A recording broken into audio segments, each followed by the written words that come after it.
দুই পক্ষে পরিষ্কারভাবে একমত হয়েছে যে পতিত স্বৈরাচারের ফ্যাসিস্টের বিচার বিঘ্ন করার জন্য, বিঘ্ন ঘটানোর জন্য কেউ কেউ নানা রকম উস্কানি দিতে পারে।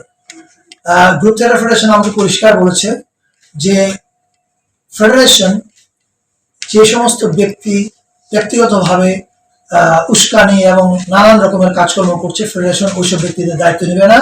এবং ফেডারেশন পরিষ্কার বলেছে যে ফেডারেশনের কাজ বা থিয়েটারগুলোর কাজ হচ্ছে শিল্প চর্চা করা, সমাজের দর্পণ হয়ে কাজ করা। ওনারা কারো বিটিম হয়ে খেলার জন্য প্রস্তুত না এবং হাজির হবে। So that was really very encouraging. আমি খুবই খুশি হয়েছি ওনাদের উপর এবং my gratitude to all of you. মাত্র 3 দিন হলো বসছি, আমার কাছে কোনো জটিলতা তৈরি হয়নি, মনে হয়নি। আমি খুবই এনজয় করছি আমার সহকর্মীদের সঙ্গে কাজ করা এবং I think I am very lucky that I got a great team চারদিকে। এবং আমরা খুবই এক্সাইটিং কিছু অ্যান্ড ইম্পর্টেন্ট কিছু প্রজেক্ট নিয়ে কাজ করছি। আপনারা হয়তো আগামীকাল বা পরশুর মধ্যে জানতে পারবেন। এবং সংস্কৃতি মন্ত্রণালয়, আমি বাইরে থেকে জানতাম যে এটা ঘুমিয়ে থাকে, এটা ঘুমন্ত মন্ত্রণালয়। আমি ভিতরে এসে দেখি যে না, এখানে তো অনেক কাজ করার স্কোপ আছে। মানে আমি এখানে আসার পিছনে মূল কারণ হচ্ছে নতুন বাংলাদেশের কি ন্যারেটিভ আমরা নির্মাণ করব। এখন ন্যারেটিভ তো কথা দিয়ে নির্মাণ হবে না, ন্যারেটিভ নির্মাণ হবে ফিল্ম দিয়ে, থিয়েটার দিয়ে, গান দিয়ে, এসব দিয়ে। আমি কখনো দেখি নাই সংস্কৃতি মন্ত্রণালয়ের কাজ আমার চোখে ভিজিবল করে নাই, অনুষ্ঠান করতে খুব। কিন্তু এছাড়া আমি আর যে একটা ন্যারেটিভ চেঞ্জ করা, মানুষের মাথায় একটা নতুন গল্প তৈরি করা, এটা আমি খুব একটা দেখিনি। কিন্তু আমি এসে দেখলাম যে ব্যাপক স্কোপ আছে। এবং আমাদের সচিব সাহেব এবং আমার টিমে যারা আছেন তারা প্রত্যেকেই আমি শুধু একটা কথা বলেছি যে এখানে আমি আপনাদের আইন কানুনের ব্যাপারটা আপনারা দেখবেন, যাতে আমরা কেউ কোনোদিন আইনের বাইরে না যাই।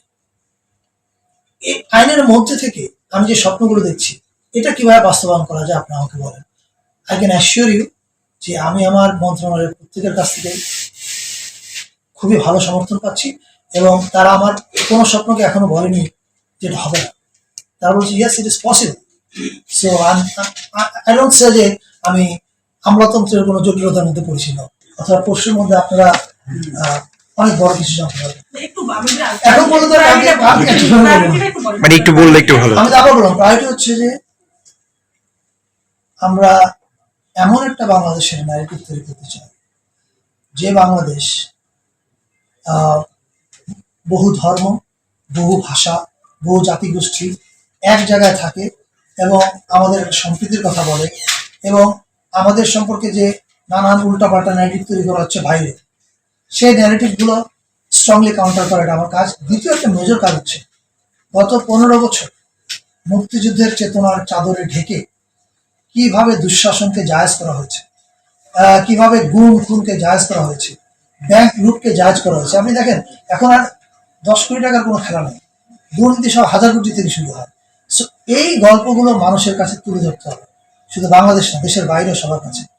ফলে এই দুঃশাসনের ন্যারেটিভ যদি মানুষ জানে যে তারা কি করেছিল, এটাই তো জুলাই স্পিরিট। শহীদরা তো শহীদ হচ্ছে এই কারণে যে সবাইকে বলা যে এটা যেন আর না ঘটে। আর না ঘটে বলতে হলে আগে জানাতে হবে কি ঘটেছিল, আমরা সেটা জানাবো।